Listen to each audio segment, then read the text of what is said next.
મગાભાઈ શું કહેશો આ જે નોનવેજ વેચતાનો વિડીયો વાયરલ થયો એ વિશે?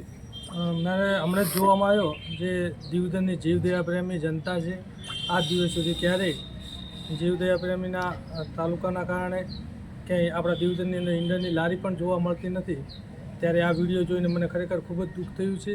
તમામ મને તો થયું, પણ જે જીવદયા પ્રેમી છે, ગૌ સેવકો છે, ગૌ ભક્તો છે, તમામ દીવદરની જનતાએ આ વિડીયો જોઈ અને અનુભવ કર્યો છે આવું ન હોવું જોઈએ આપણે દીવદરની અંદર.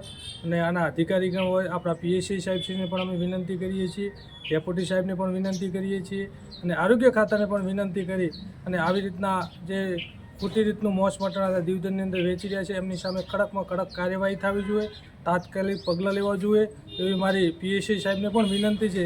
સાથે સાથે જો આ 3 દિવસની અંદર અમે સાહેબશ્રીને પણ વિનંતી કરી છે તાત્કાલિક આ બંધ થાય, બંધ નહીં થાય તો અમારા જીવદયા પ્રેમીઓ જાતે જઈ અને કદાચ કાયદો હાથમાં લેવો પડે તો પણ લઈ અને આવું તત્વને અમે ભગાડવા માટેના પ્રયત્ન કરશું. પરંતુ હજી અમને પૂરેપૂરો અમારા પીએસઆઈ સાહેબ શ્રી ઉપર અને ડેપ્યુટી સાહેબ ઉપર વિશ્વાસ છે કે તાત્કાલિક આવા લોકોની સામે પગલાં લે અને કડકમાં કડક કાર્યવાહી થાય.